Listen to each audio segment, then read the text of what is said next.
Hello.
Hello, good morning, everybody. Good morning, sir. Good morning. Good morning, sir. Good morning. Good Good morning, morning. sir.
Hello. Hello. हाँ जी sir. Good morning, जी sir. Sir, Is नमस्ते। the screen visible? But is my screen visible? Good morning. Is my screen नहीं visible? Good morning, sir. Yes, sir. Host, Namaskar. Actually, the host disabled participant screen sharing. It is showing on the screen.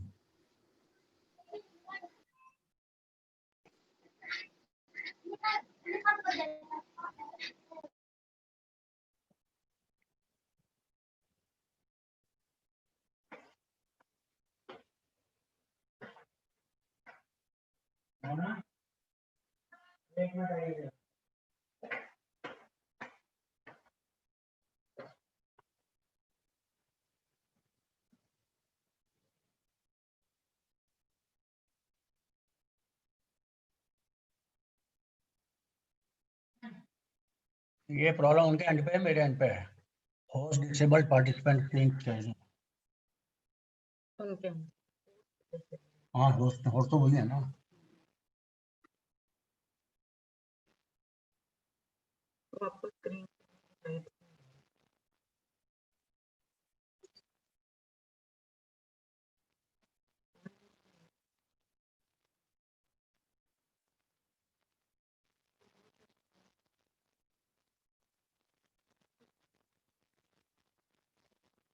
लेकिन उनको screen तो नजर आ रही है। मैंने पूछा था, उसमें आ रही है। हाँ, पूछ रहा हूँ। सर विजिबल नहीं है screen. Hello Sunil, Sunil, is my screen visible? नहीं सर। No sir. सर आप होस्ट बनाया जाएगा, होस्ट तभी दिखेगी हाँ, तो सर। होस्ट को क्या उनको कहिए वो स्क्रीन करेंगे इसको विजिबल। सुनील जी, सर को होस्ट बनाइए। प्लीज कुछ कोई सुनील जी को फोन कर लीजिए।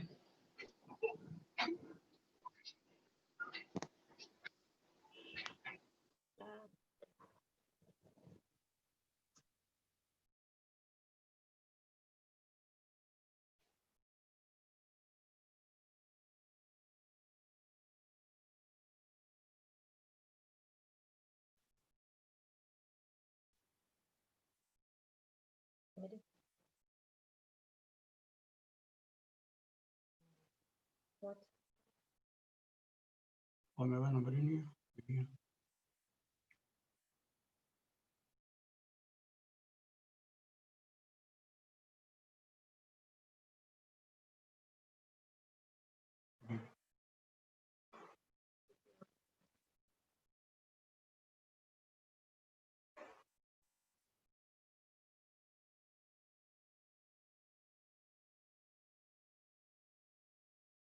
ठीक है, फिर मैं मेन पे जाता हूँ।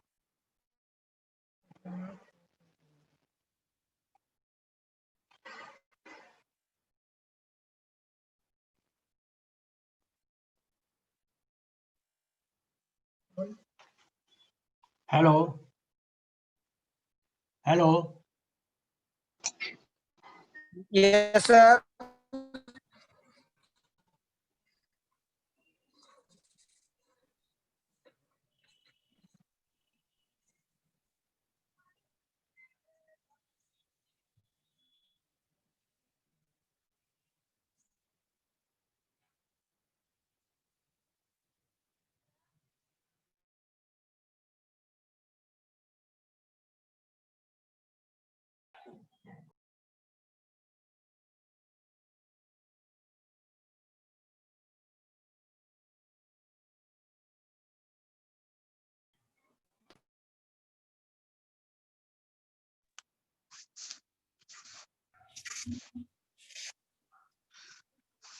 सर बोला है उनको, शायद उनके यहाँ पे ना कुछ प्रॉब्लम चल रहा है।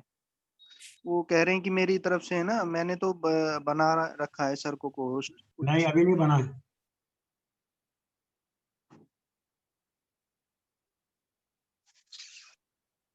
अब हुआ, अब होगा।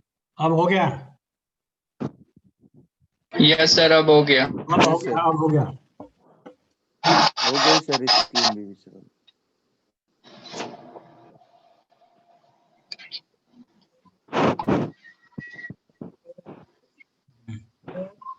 हाँ, ऑन कर दे।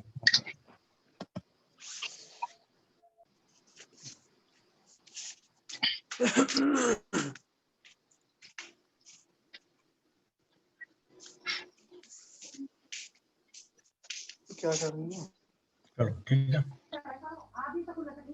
सर की तरह? इसको कैसे यहाँ से हटाऊं?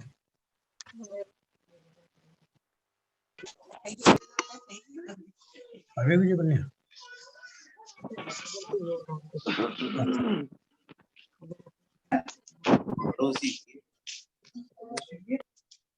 ठीक, सब खत्म हो जाएगा। मैं भी विजिबल नहीं होऊंगा। चलो ठीक, जाओ जाओ क्या बेटा। हाँ ठीक है। Hello, good morning everybody. Good morning sir. So Good morning. I'm sorry Good to morning, we are already sir. late by 5-10 minutes. Good morning. Good morning. So if we are given any linear operator or we are given any square matrix, we are looking into which this square given square matrix can be reduced to some plausible form with the help of which we can just make use of in solving say a given system of equations. So we are just trying to consider the cases when the roots of the characteristic polynomial of the given square matrix lie in the field itself. And we have seen that the most plausible form is, of course, the diagonal form. But you know, every matrix cannot be reduced to a diagonal form. So we are looking for another forms in which it can be reduced. And those forms, as I told you, are normally called canonical forms. If the roots of the characteristic polynomial all lie in the field F, then under certain conditions, this given matrix can be reduced to a triangular form. But again, every matrix cannot be reduced to a triangular form. So what are other forms in which it can be reduced? And one such form we had seen when we consider polynomials consisting of, another form we had considered when that is we were looking up the conditions under which a given characteristic equation has all its roots in the given field. And one example we considered last time. But now further we are interested in seeing what are other forms in which we can reduce to the given square matrix to that particular form. And before we, basically we are interested in discussing Jordan canonical forms. Okay, they are very special and general type of forms in which every square matrix, if it has got only linear factors, maybe they have different multiplicities, it can always be reduced to Jordan canonical forms. And before we discuss that form, let us make certain observations. The first observation is in the form of this lemma. Suppose V is a direct sum decomposition by two subspaces V1 and V2, where V1 and V2 both are invariant under T. Because V1 and V2 are subspaces of V, we can talk of restriction of T to V1 as well as to V2. Let T1 and T2 denote the restrictions of T to V1 and V2. Okay, that is V1, T1 is a linear operator on V1, T2 is also a linear operator on V2. And we can discuss, we can talk of their minimal polynomials. Suppose P1x and P2x denote the minimal polynomials of T1 and T2 defined on V1 and V2. And if P denote the and if Px denote the minimal polynomial of T defined on V, then what is the connection between Px, P1x and P2x? And we will see that this P of x is nothing but the least common multiple of P1x and P2x. This is a very important observation, and then we will see the converse of this result also. As far as proof is concerned, it is one line proof. We have already discussed that if P1 Px is the minimal polynomial P and P1x denote the minimal polynomial of the reduced polynomial on some subspace which is invariant under P, then this P1x always divides P of x. So we are going to make use of this fact in the proof of this theorem also. So if Px is the minimal polynomial for T over F and P1 T1 and P2 T2, they are the P1x and P2x are the minimal polynomials of T1 and T2. That is P1 T1 equal to 0 and P2 T2 is also 0. Then P1x divides Px, P2x divides Px. When both P1x, P2x divides Px, it means their least common multiple shall also divide Px. Therefore, least common multiple of P1x and P2x divides Px. On the other hand, if Qx is the least common multiple of P1x and P2x, now because Qx is the least common multiple, that is P1x divides Qx, P2x, that is also divides Qx, and Qt equal to 0. Therefore, P1x divides Qx, and Qt of V1 is nothing but Q of T1, because restriction of Qt to V1 is nothing but Q of T1 that we have seen last time. So if I just operate Qt on any element of V1, namely V1, then Qt of V1 is the same as Q of T1 of V1, and this is 0. Therefore, Qt divides Qt1, and similarly, Qt also divides Qt2. Therefore, Qt divides their least common multiple, and that also divides Px. Therefore, Px is nothing but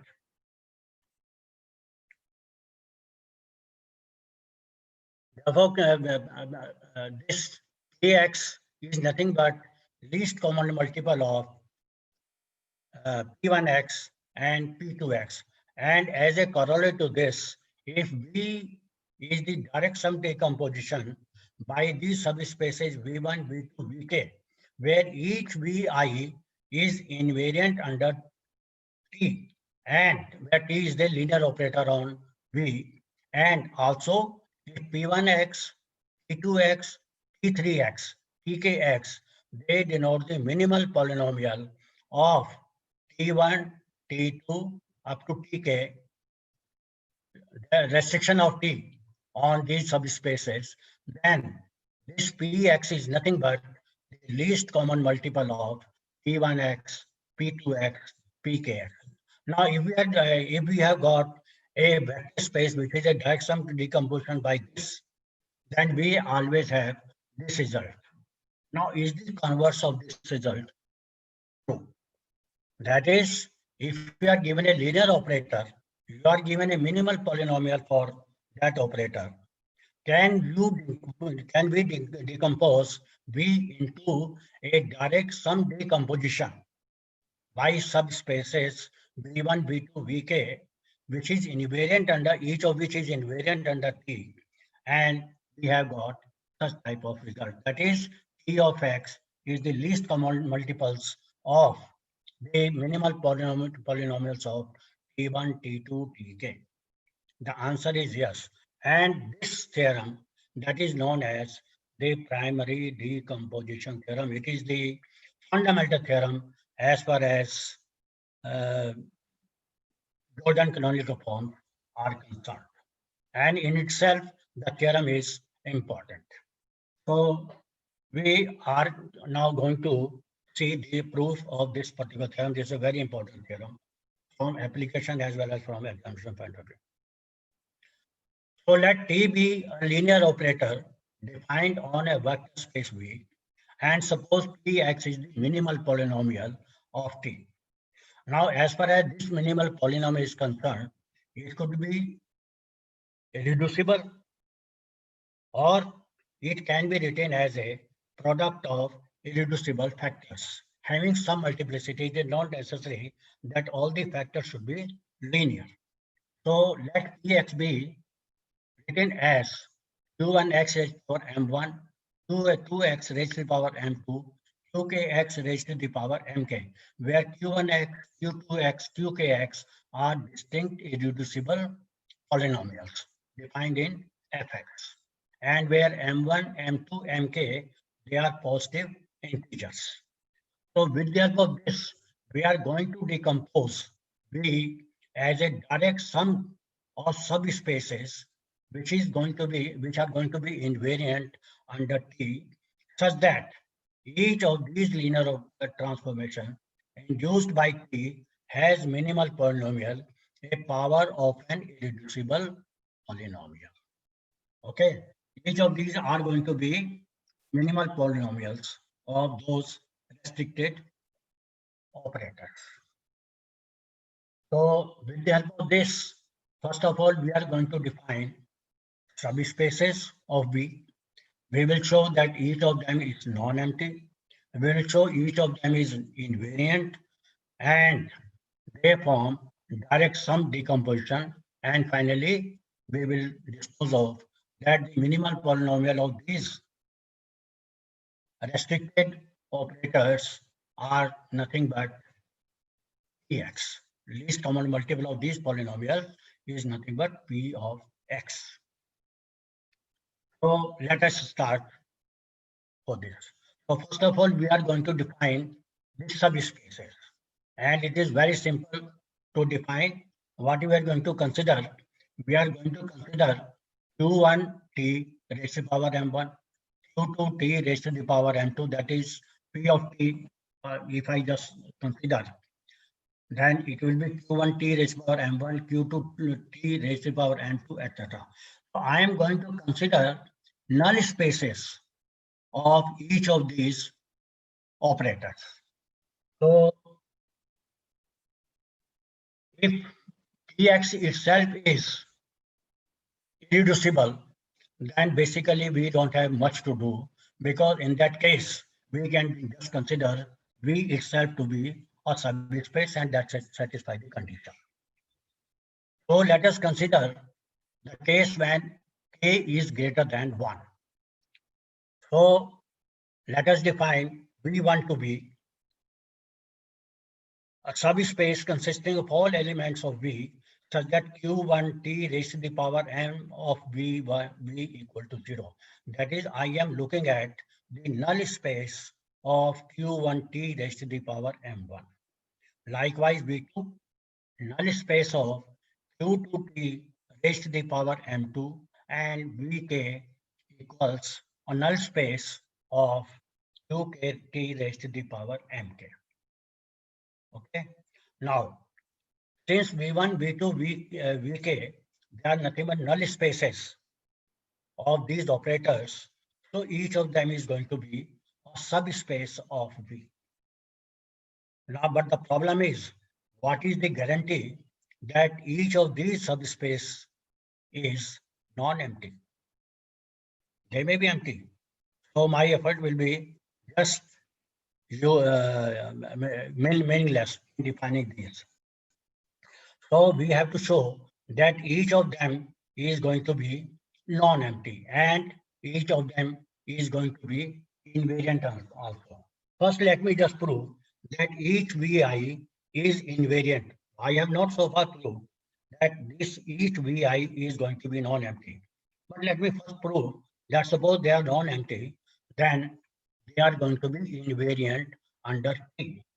So for that, let me consider any element, say u in Vi. I will show that T of u belongs to Vi.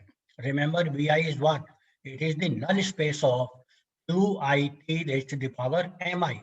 So I will show that qit raised to the power mi of u is going to be, or T of u belongs to Vi. Okay. So we show that T of u belongs to Vi. Now u belongs to Vi, this implies T of u belongs to V, no problem. Since T and Qit commute, because they can be taken as polynomials. So we have Qit raised to the power mi of T of u. It is nothing but T of Qit raised to the power mi of u. But you know, u belongs to Vi. Therefore, Qit raised to the power mi of u is 0, and hence T of 0, this is nothing but 0. So this shows that T of u belongs to the null space of Qit raised to the power mi, and hence Tu belongs to Vi. So that way we have shown that this T, this Vi is invariant under T for all I lying between 1 to k. So these subspaces which we have defined, we have shown that each of them is going to be invariant under T. Yeah. Next, we want to show two things. First, each of these Vi is going to be non-empty. They contains at least one element different from 0. And secondly, these subspaces V1, V2, Vk, they form a direct sum decomposition of V. Okay. And finally, we will show that the minimal polynomial of this operator Ti, which is restricted on Vi, is nothing but Qi x raised to the power Mi. So these things we have to do. Now first we will show that each of these Vi is going to be non-empty. So if k is equal to 1, then again we have got V is equal to Vn, and theorem is trivially proved. So again, let us assume that k is greater than 0. So first, let me prove that each Vi is going to be non-empty. And in order to show this to be non-empty, I am going to define k polynomials given by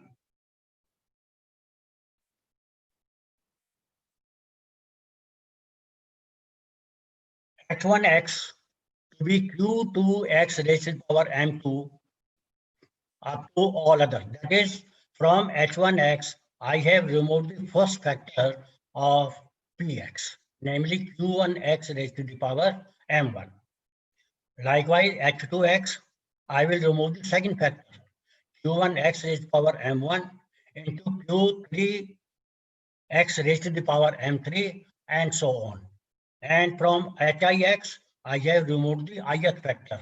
And finally, from hkx, I have removed the last factor, namely qkx raised to the power mk. Now, remember, degree of each of these polynomial is going to be that of less than that of px. Okay, because px contains all these factors, whereas in h1x, h2x, hkx, I have removed one factor from the factors of px. Okay, so none of these hix can be equal to px. And hence, because px is the minimal polynomial and degree of each of these is going to be less than that of degree of px, therefore, hi of t is going to be non-zero for every I. Now, since hi t is going to be non-zero, therefore there must exist a non-zero vector, that we call that to be v, such that hi t of v is going to be non-zero. Okay, and once I have got this non-zero vector, if I am able to show that this particular vector belongs to Vi, it will show that Vi contains non-zero vector. That is, Vi is non-empty. Okay, in order to show again that HIT of V belongs to Vi, I will show it is in the null space of QIT raised to the power Mi. Okay, so now since HIT of V is going to be non-zero, let me put this to be equal to W. Okay, then let me calculate what is QIT raised to the power Mi of W. I will show that this is 0. Now QIT raised to the power Mi of W is the same as QIT raised to the power Mi into HIT of V. Now you see the structure of HIT. From HIT, I have just removed this particular factor, QIT raised to the power Mi. So if I just multiply them, it just becomes PT. It just becomes whole of PT. And P of T, you know, is 0. So this just turns out to be 0. Therefore, this W belongs to the null space of QIT raised to the power Mi, and hence Vi is non-empty. So we have shown that each Vi is going to be non-empty. Side by side, I have made these two observations also. First observation, that HIT of V is contained in Vi. And second observation we are going to make is that if Vj belongs to Vj where j is different from I, then Qj of Mj always divides Hi of X. This is there because from Hix only I have removed ith factor, but jth factor is there. Therefore, Qj x raised to power Mj always divides Hi of X. And since this becomes a factor, therefore Hit of Bj is always going to be 0. So this is another observation we have made. Namely, Hit of V is always contained in Vi and Hit of Vj, where Vj belongs to capital Vj, subspace Vj. It is always 0. Okay. Now I want to show that this V can be written as a sum of subspaces V1, V2, Vk. Okay. Now look up the polynomials h1x, h2x, xkx. Now, do they have any common factor? Because h1x, I have removed the first factor. From h2x, I have removed the second factor. From hkx, I have removed the kth factor. So none of these polynomials is going to have any factor in common. So therefore, h1x, h2x, hkx, they are relatively prime. Their greatest common divisor is 1.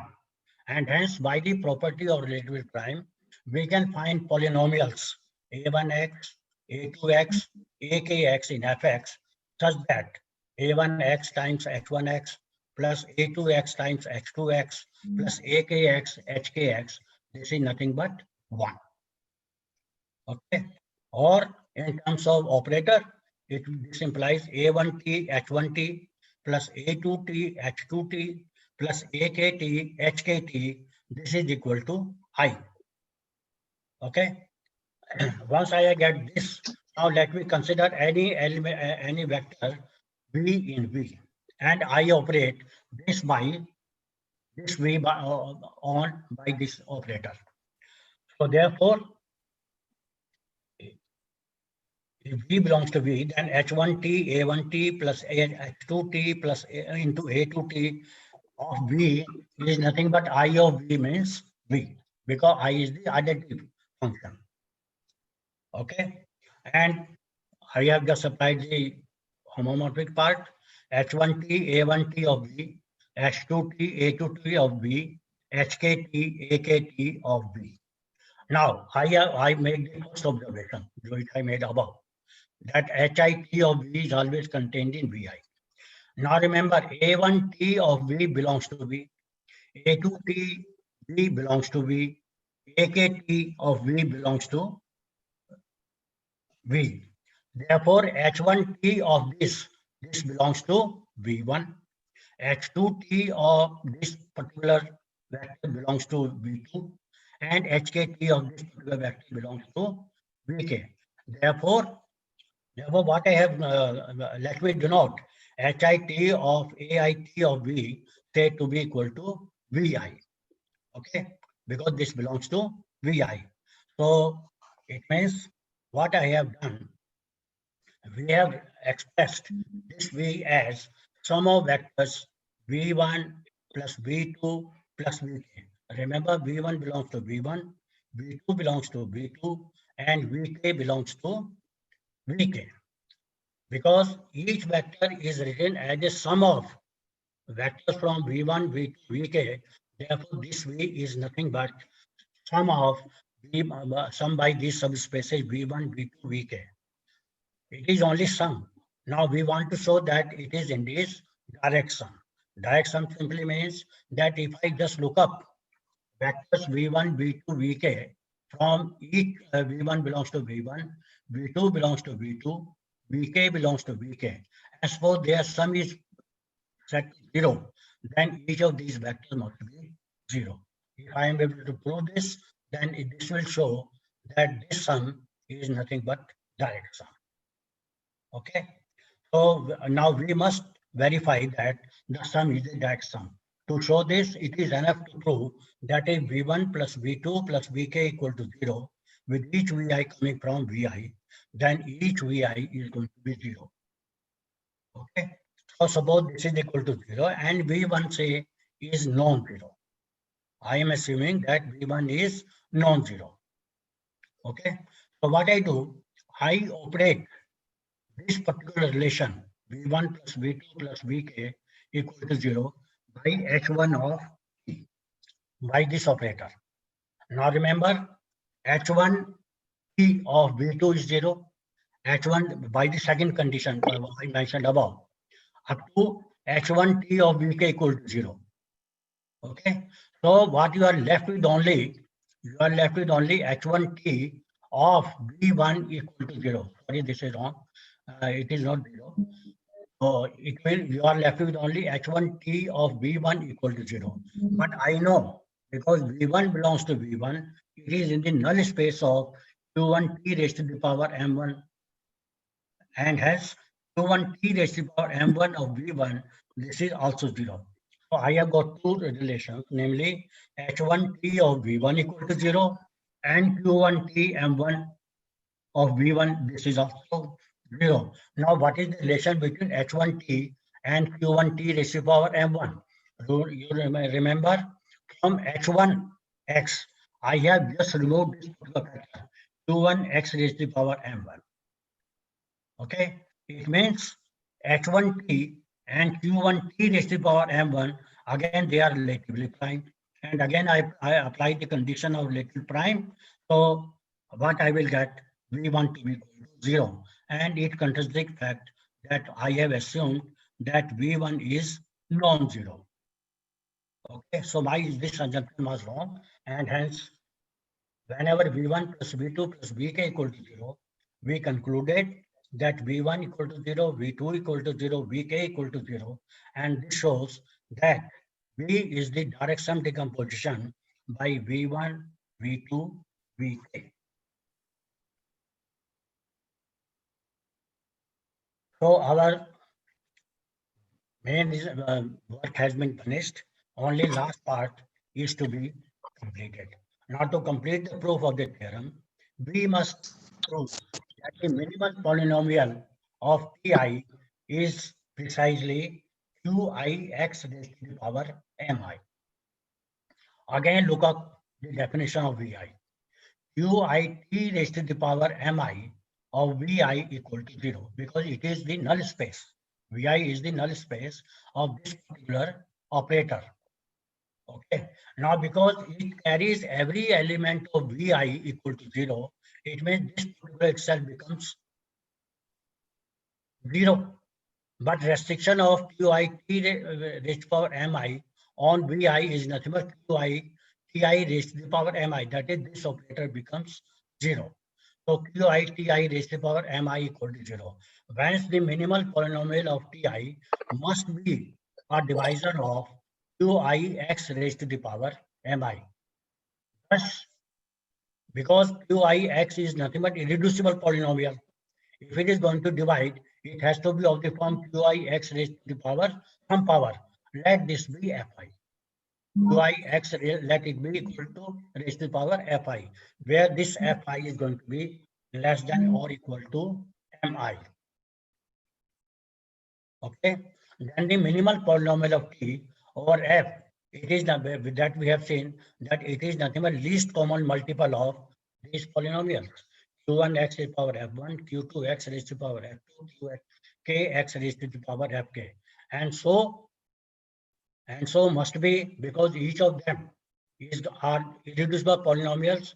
So their least common multiple is nothing but product of these polynomials.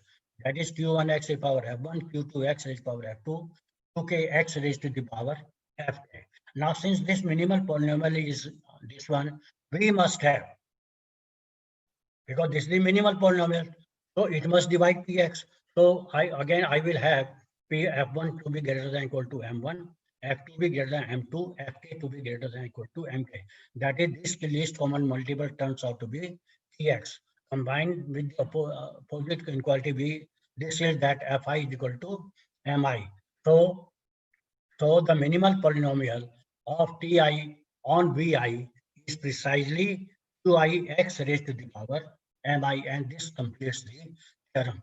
Now, this particular observation is going to be very, very important when we discuss Jordan canonical form. So having seen this, now we are going to define two important concepts. That is, one is known as geometric multiplicity of eigenvalue, and other is algebraic multiplicity of eigenvalue. So let us come to the definition. So let T be any operator, and let alpha in the field F be the characteristic root or eigenvalue of T, and let W alpha denote the null space of T minus alpha I.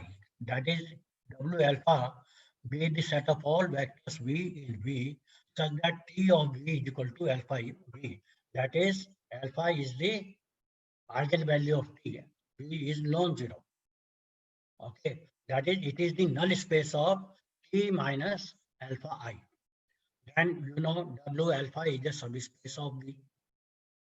Okay, we call this W alpha with the eigenspace or characteristic space belonging to alpha. Now, if we look up the dimension of this particular space W alpha, that is called the geometric multiplicity of alpha. Okay, dimension of W alpha is called the geometric multiplicity of alpha.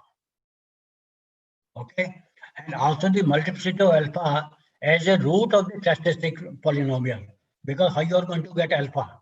First of all, write the characteristic equation of this polynomial of this matrix A, or of the matrix corresponding to T. Okay, now what is the multiplicity of alpha in the characteristic polynomial of A? That multiplicity is called the algebraic multiplicity of A. So we have got two concepts. First, algebraic multiplicity. It can be seen just by writing the characteristic equation of the matrix, the square matrix. Okay, that is, if alpha is a characteristic root, root value of A, then in the characteristic equation of that particular matrix A, you just see the highest power of the factor x minus alpha, that is going to be the algebraic multiplicity of T. तो आप इसका सबसे पहले जो है ना characteristic equation लिख लीजिए, उसके अंदर जो है ना सी दी वेरियस फैक्टर्स, और उनकी जो हाईएस्ट पावर्स है, they are nothing but the algebraic multiplicities of various characteristic values in that. I will just illustrate with the help of example. And then if I just want to see geometric multiplicity of eigenvalue alpha, then I have to concentrate only on the null space of that particular T minus alpha, because that is corresponding to alpha null space, and then consider the dimension of that particular subspace, that is going to be the geometric multiplicity of that eigenvalue. Now, for example says, find the algebraic and geometric multiplicities of the eigenvalues of this particular matrix. Now, if you just write down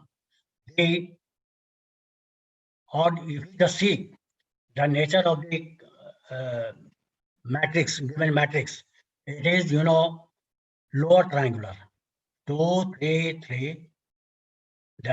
These are the entries on the main diagonal, 1, 5, -3, and upper entries are all 0. So it is a lower triangular matrix. So eigenvalues of this particular matrix lie on the leading diagonal. Therefore, the characteristic equation of this matrix A, which I denote by Ca lambda, it is nothing but lambda minus 2 into lambda minus 3 into lambda minus 3. That is lambda minus 2 into lambda minus 3 square. Okay, this is the characteristic polynomial. Okay, now the characteristic values are nothing but 2 and 3. So we just want to write what are the geometric multiplicity of 2 and what are the geometric multiplicity of 3 and also their arithmetic algebraic multiplicity. Now, if you look at the various powers, it is obvious that the highest power of this factor lambda minus 2 is 1 and that of lambda minus 3, it is 2. Therefore, the algebraic multiplicity of eigenvalue 2 is 1 and algebraic multiplicity of eigenvalue 3 is 2. So just looking at the characteristic equation of the given polynomial, you can write the algebraic multiplicities of various eigenvalues directly. But for the geometric multiplicity, you had to calculate the dimension of the null space of this T minus or A minus lambda I. So let us consider geometric multiplicity corresponding to lambda is equal to 2. So we are interested in finding the characteristic vector space or eigenspace of that. Now you know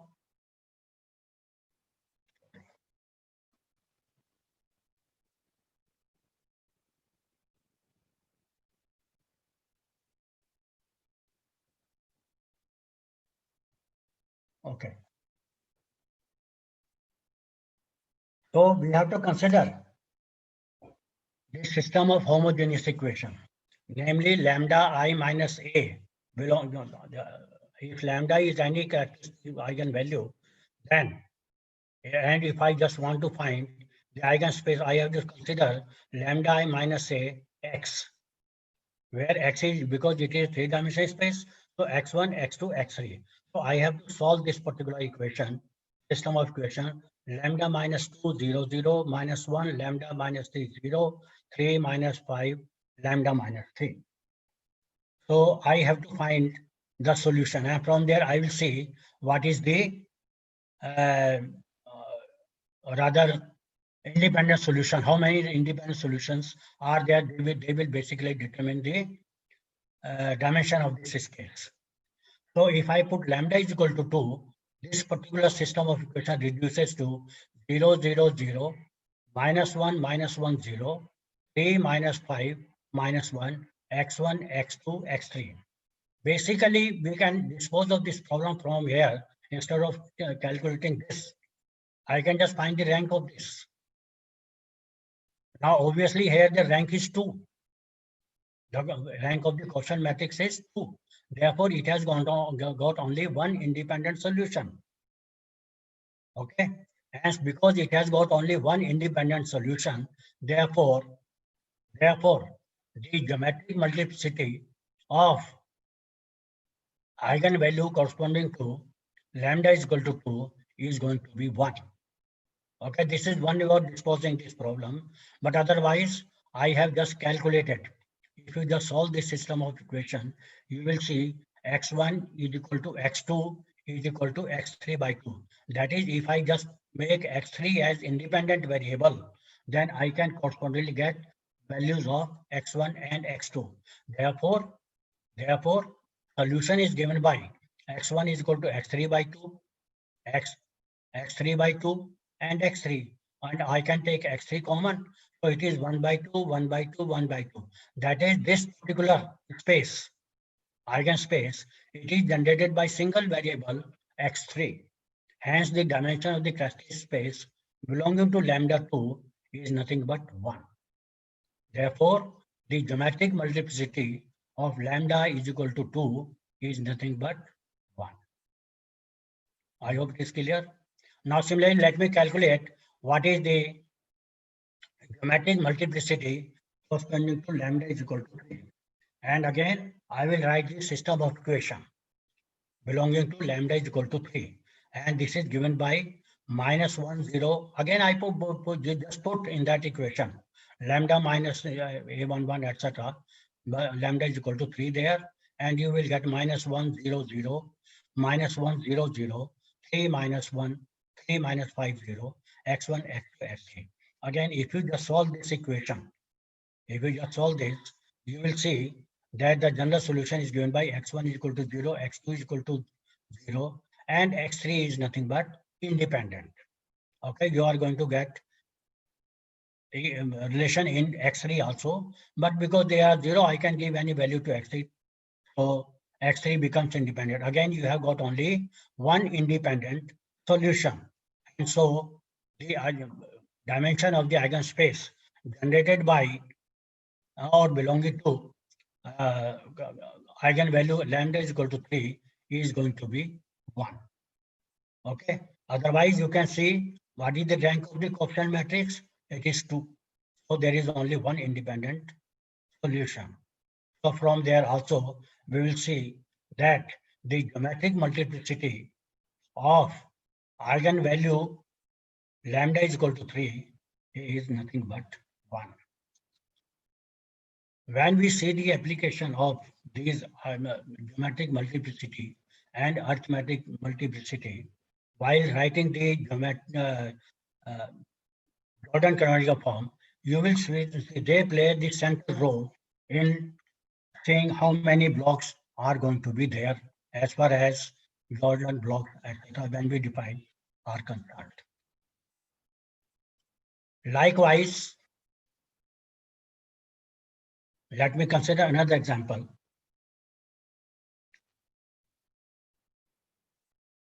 And another example, suppose he says find the arithmetic and geometric multiplicities of the characteristic values of this particular matrix A. Now this is no more a triangular matrix. So we have actually to calculate what is the characteristic equation of this particular matrix.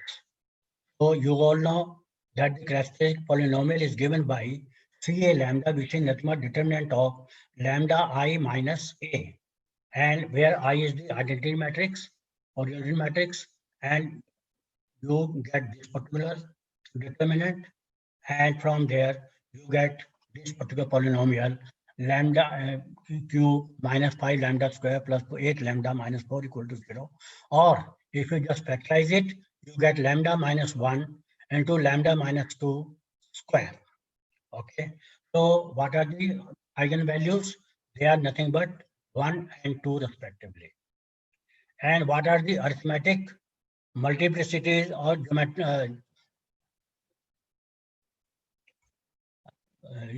what are the arithmetic multiplicities of this?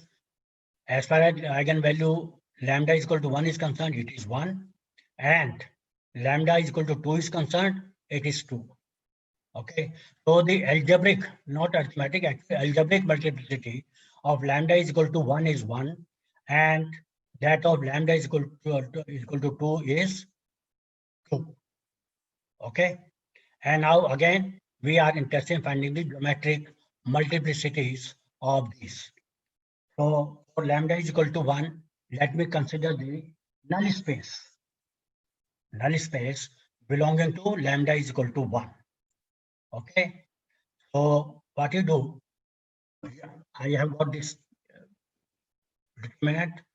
So you just consider this as the coefficient matrix, and then just x1, x2, x3, and put lambda is equal to 1 here. So what you are going to get is this particular system of equations: 1, 0, 2, minus 1, minus 1, minus 1, minus 1, 0, minus 2, x1, x2, x3. Okay.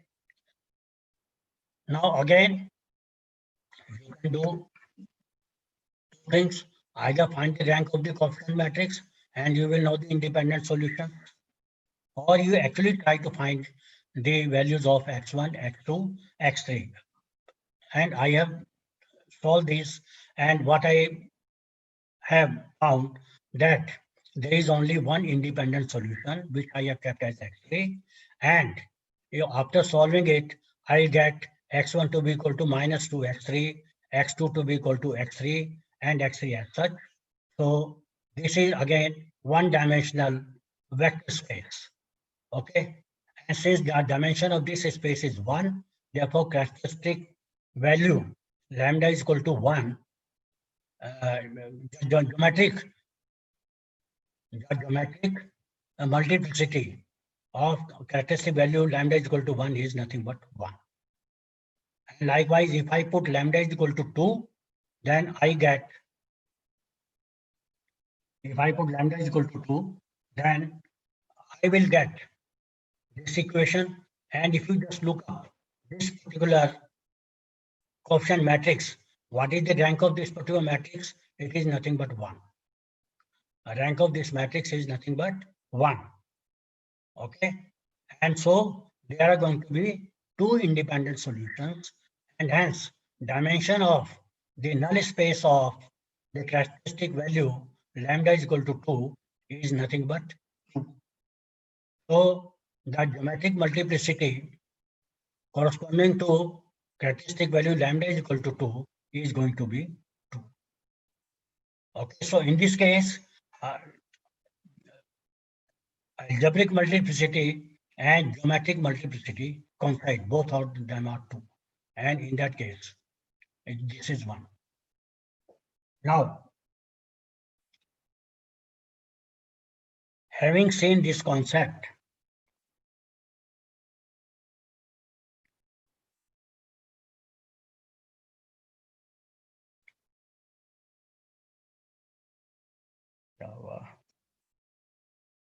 okay. Now, first of all, let me define what is meant by a Jordan block. A Jordan block. So, suppose alpha is the eigenvalue of some operator T. Okay. Then the Jordan block of order, say, m by m, or Jordan block of order m. It is an m by m matrix, square matrix J. Each form is J alpha. Alpha is eigenvalue. J alpha. It is alpha. Alpha, that is all the entries on the leading diagonal of the square matrix is alpha, the characteristic value. And 1 on the super diagonal position. 1 on the super diagonal position. So this particular form of square matrix, it is called a Jordan block. And if its order is m, then it is said to be Jordan block of order m. It is written with respect to always characteristic value. Okay. So these are some of the examples of Jordan block. Now, if there is only one entry, that is this single port, it is nothing but a Jordan block corresponding to eigenvalue 4. Its order is 1. It's a Jordan block of order 2 corresponding to eigenvalue 1. Okay. Entries on the leading diagonal is 1, and entry on the super diagonal position is 1, and rest are 0.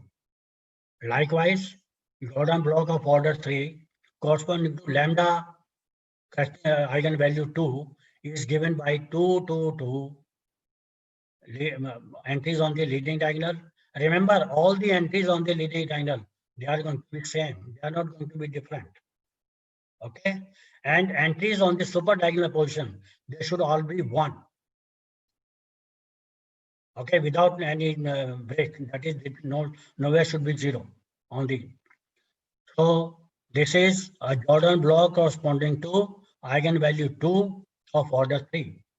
Similarly, this one, 0, 1, 0, 0, 0, 0, 1, 0, 0, 0, 0, 1. This is a Jordan block of order 4 corresponding to eigenvalue 0. Okay, corresponding to eigenvalue 0. So these are all examples, because we are going to make use of such type of expression while writing the Jordan blocks. So you have to keep in mind how to write the Jordan block corresponding to any eigenvalue. So they are all Jordan blocks associated with characteristic values 4, 1, 2, 0. Okay, its order is 1, its order is 2, its order is 3, its order is 4. Now, if you just look up this 1, 1, 1, 2, 0, it is not a Jordan block because all the entries on the leading diagonal are not same. Here it is 1, it is 2. Of course, at the super diagonal position, it is 1, no problem. But this is not the case. So it is not a Jordan block. In case of Jordan block, all the entries on the leading diagonal are always going to be same.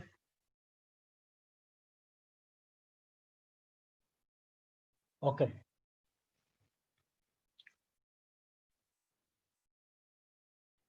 Now, this is my, I won't prove this theorem, but I will make use of this particular theorem in solving problems. So let A be any m by m Jordan block with characteristic value alpha. Okay. Then Cj lambda. That is, if you just consider evaluate it, Cj lambda characteristic polynomial belonging to J lambda is nothing but -1 raised to the power m lambda minus a raised to the power m. Okay, it is m by m order Jordan block. Okay, and its minimal polynomial mj lambda is nothing but lambda minus a raised to the power m. Now remember, Jordan block may have algebraic sign, but its minimal polynomial is always without any algebraic sign. So for a Jordan block, the characteristic and minimum polynomials are equal, except possibly the algebraic sign. Okay.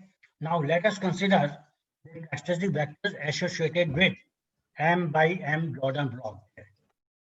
So characteristic vector, how they are to be calculated? We have just to see the j minus lambda I. Okay, null space. So which is nothing but this particular portion. Okay. So first m minus 1 row vectors are linearly independent because it contains 0. It contains 0. They cannot be linearly independent. So remaining are going to be all linearly independent vectors, and j minus alpha I has rank m minus 1. From this, we see that j has only m minus 1 equal to 1 linearly independent characteristic vector. Okay. Now, let me just illustrate it with a small example, because bigger example we will see next time. So suppose A is this matrix, square matrix 3, 1, minus 1, 1. Its characteristic polynomial is nothing but lambda minus 2 squared. That is, lambda is equal to 2 is the characteristic value. And what is its arithmetic or algebraic multiplicity? It is 2. Highest power or power of lambda minus 2 occurring here. So I am interested in finding first what is its geometric multiplicity. So I have to consider the rank of a minus 2i. A minus 2i is nothing but 1, 1, minus 1, minus 1.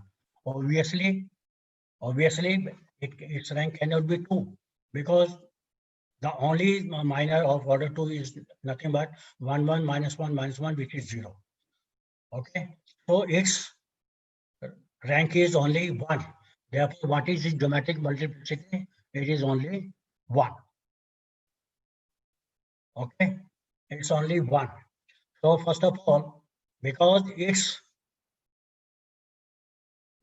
characteristic values are not distinct, of course, I have not yet stated that theorem. So it cannot be a diagonal matrix. So A is not similar to A, that is, you cannot reduce it to a diagonal matrix. Okay. Further, let x1 is equal to 1 minus 1. That is, if I solve this equation, I put x1, x2, I will get a vector x1 to be equal to, which is characteristic vector of A associated with characteristic value lambda is equal to 2k square from area. So then there is no other characteristic vector independent of x1. So let us attempt to find vector x2 so that x1, x2 form a Jordan base. And for that, let me just consider a minus 2i x2, let this be equal to x1. Okay, this is how we are going to calculate. And if I just solve it, I will get x2 to be equal to 1, 0. And that is one of the solutions of this particular system of equations. And then if I put S is equal to this matrix x1, x2, where x1 is this vector, x2 is this vector. Okay. And then if I compute S inverse AS, what I will get a matrix of the form 2, 2, 0, 1. That is on the leading diagonal.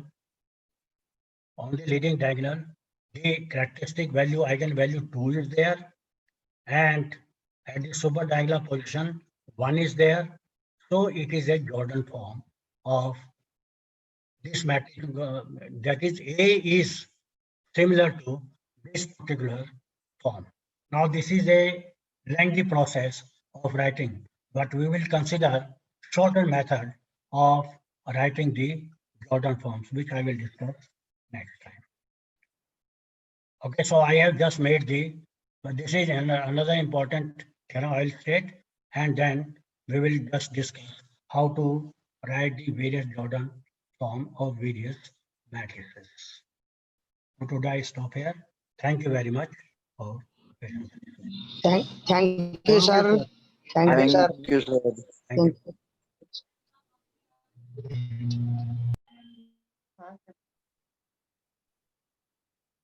If you have any question, you please ask.